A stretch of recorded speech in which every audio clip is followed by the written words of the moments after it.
Elle s'appelait Johanna, elle avait 32 ans quand la mucoviscidose l'a emportée. Et si son sourire et sa joie de vivre ont marqué les esprits à tout jamais, son courage, sa force et son combat face à la maladie n'ont pu que forcer l'admiration de tous.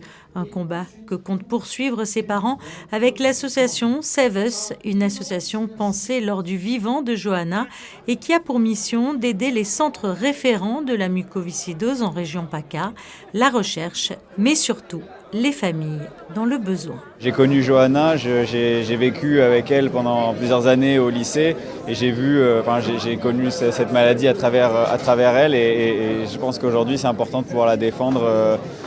Quand on connaît une maladie, quand on n'est pas confronté, c'est un peu plus difficile, mais là, quand on y est confronté, c'est beaucoup plus entraînant et on a envie d'y aller, quoi. Elle ne s'est jamais plainte, elle était toujours dans la vie et dans la bonne humeur. Et ça, c'est vraiment une leçon de vie, je pense.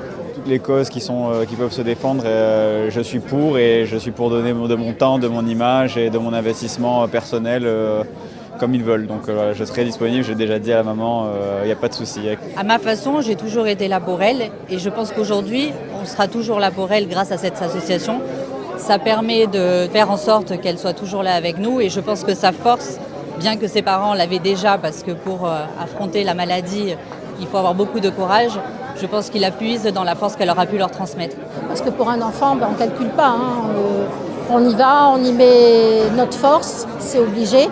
Mais on a réussi quand même à faire des belles choses parce qu'elle a suivi toute sa scolarité en principauté, elle est allée jusqu'en BTS. Elle était fière parce que BTS, tout en étant fatiguée, elle préparait ses bilans pré-greffe, elle a passé ses examens. Et une petite anecdote, c'était on lui disait entre patients pourquoi tu suis des études?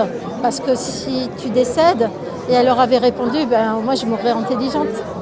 Voilà, elle avait ce côté très vive, très pétillante, c'était la joie de vivre.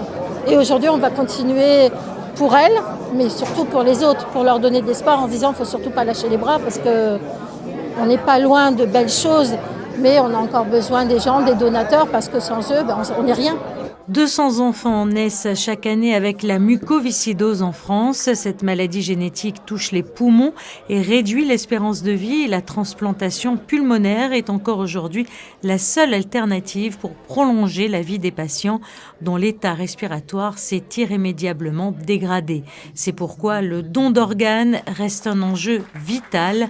Lors de la soirée de lancement de Save Us, une vente aux enchères aura permis de récolter 29 500 € au profit de l'association, des dons qui permettront d'aider la recherche, mais surtout de soutenir les familles dans le besoin et qui luttent tous les jours contre la maladie.